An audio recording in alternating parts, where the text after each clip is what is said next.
Hi everyone, Riaz রান্নাবান্নায় প্রত্যেককে স্বাগত জানাই। আজ আমরা লাউয়ের কোরমার রেসিপিটি করে দেখাবো। তো এই রেসিপিটি করতে আমাদের যা যা প্রয়োজন তা হলো লাউ। এখানে কিছুটা লাউ আমরা বড় বড় করে পিস করে কেটে নিয়েছি। নেক্সট আলুটাকে এরকম 2 ফালা বা 4 ফালা করে কেটে নেবেন। নেক্সট স্বাদ অনুযায়ী চিনি, স্বাদ অনুযায়ী নুন, আদা বাটা, সর্ষের তেল, নারকোল বাটা, হলুদ, লঙ্কার গুঁড়ো, গরম মশলার গুঁড়ো, সর্ষে, গোটা গরম মশলা, কাঁচা লঙ্কাটি নিজেরা ঝাল অনুযায়ী বা স্বাদ অনুযায়ী যেরকম আপনারা ঝাল পছন্দ করেন সেরকম অনুযায়ী নিতে পারেন। তাহলে চলুন দেখে নিই লাউয়ের কোরমা কিভাবে তৈরি করা হয়। তাহলে এবার চলুন আমরা দেখে নিই লাউয়ের কোরমা বানানোর রেসিপিটি। প্রথমে কড়াই বসিয়ে কড়াইটিকে অল্প একটু গরম হতে দেবেন। কড়াইটা গরম হলে এবারে এতে তেল দিয়ে দিতে হবে। আর হ্যাঁ, এই ক্ষেত্রে কিন্তু আপনারা সাদা তেল ব্যবহার করবেন। এবার এই তেলের মধ্যে কেটে রাখা আলুগুলিকে একে একে দিয়ে ভেজে নিতে হবে। এবার এতে পরিমাণ মতো নুন দিয়ে দিতে হবে। এরপরে একে একে হলুদ দিয়ে তার একটু ভালো করে নাড়াচাড়া করে নিতে হবে।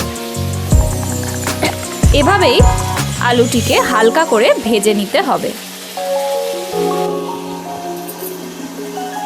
এবারে চাপা দিয়ে কিছুক্ষণ রেখে দেবেন যাতে আলুটি অল্পভাবে সিদ্ধ হয়ে যায়। ভালো করে ভাজা ভাজা করে নেবেন। আলুগুলিকে এইভাবে উল্টে পাল্টে ভালো করে ভেজে নেবেন। আলু ভাজা হয়ে গেলে অপর একটি পাত্রে আলুগুলিকে তুলে নিতে হবে।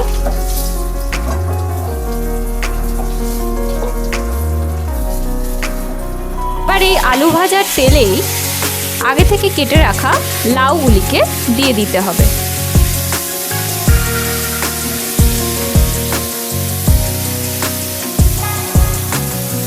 এবারে দিতে হবে পরিমাণ মতো নুন, পরিমাণ মতো হলুদ দিয়ে ভালো করে নাড়াচাড়া করে নিতে হবে। নুন হলুদ দিয়ে ভালো করে লাউটিকে ভেজে তারপর চাপা দিয়ে দেবেন। কিছুক্ষণ পর 5-7 মিনিট পর ঢাকনাটি খুলে লাউটিকে এভাবে নাড়াচাড়া করে নিতে হবে। দেখবেন যাতে লাউটি অল্প অল্প সিদ্ধ হয়ে যায়। যদি সিদ্ধ না হয়ে থাকে তাহলে আবার 5 থেকে 7 মিনিটের জন্য চাপা দিয়ে দেবেন।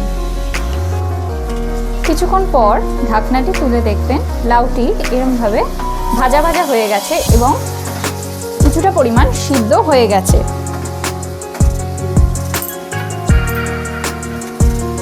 এবার এটিকে আলাদা একটি পাত্রে তুলে রাখতে হবে।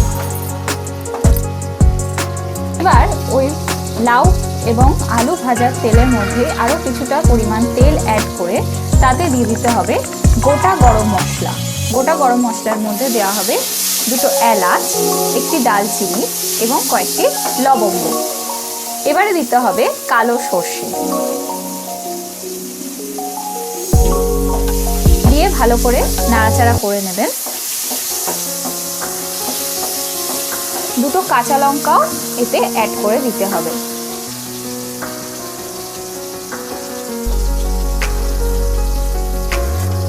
এবারে এতে দিয়ে দিতে হবে হলুদ পরিমাণ মতো, লাল লঙ্কার গুঁড়ো পরিমাণ মতো দিয়ে ভালো করে নাড়াচাড়া করে নেবেন। এখানে আমরা 4টে কাঁচা লঙ্কা অ্যাড করেছি, আপনারা নিজেদের স্বাদ অনুযায়ী কাঁচা লঙ্কা অ্যাড করে নেবেন। এবার এতে কিছুটা পরিমাণ জিরে গুঁড়ো অ্যাড করে দিতে হবে। এবার এতে কিছুটা পরিমাণ জল দিয়ে তারপর তাতে মিশিয়ে নিতে হবে আদা বাটা।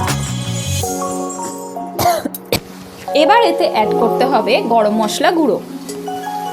এবার এতে দিতে হবে কিছুটা পরিমাণ চিনি।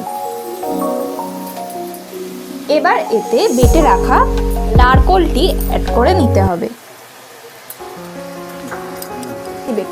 বেটে রাখা নারকোল অ্যাড করে এবারে মিশ্রণটিকে ভালো করে মিশিয়ে নিতে হবে।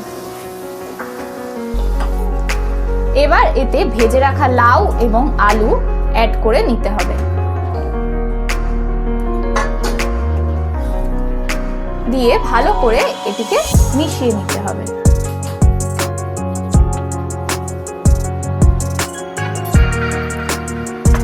লাউ এবং আলুটি দিয়ে ভালো করে মিশিয়ে নিয়ে এবারে এতে অ্যাড করতে হবে সামান্য পরিমাণ জল।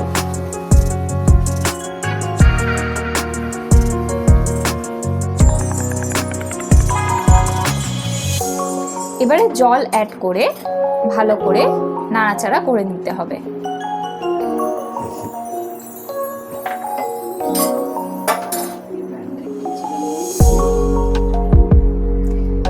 জল দিয়ে ভালো করে মিশিয়ে নিতে হবে আস্তে আস্তে এবং নাড়াচাড়া করতে হবে।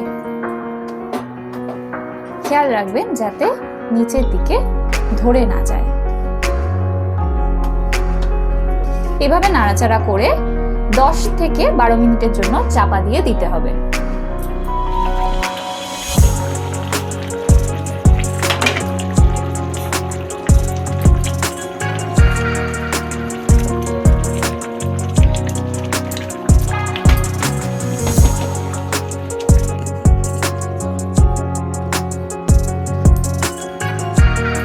এবার কিছুক্ষণ পর ঢাকনাটা খুলে নিলে দেখবেন যে আলু এবং লাউ দুটোই ভালো করে সিদ্ধ হয়ে গেছে। এবার একটু হালকাভাবে নাড়াচাড়া করে নেবেন। আস্তে আস্তে গ্রেভিটা একটু শুকিয়ে গেলে দেখে নেবেন যে ভালো করে দেখে নেবেন আগে লাউ এবং আলু ভালো করে সিদ্ধ হয়ে গেছে কিনা। গ্রেভিটাকে অল্প অল্প শুকিয়ে নেবেন। এভাবেই গ্রেভিটা টেনে গেলেই তৈরি আমাদের লাউয়ের।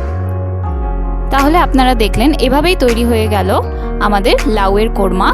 এভাবে আপনারাও রেসিপিটি বাড়িতে ট্রাই করে দেখবেন। আশা করি আপনাদের ভালো লাগবে। গরম ভাতের সাথে এর স্বাদ কিন্তু একেবারেই আলাদা। ভিডিওটি যদি ভালো লেগে থাকে তাহলে প্লিজ লাইক, কমেন্ট, শেয়ার করবেন আর অবশ্যই চ্যানেলটিকে সাবস্ক্রাইব করতে ভুলবেন না। Thank you.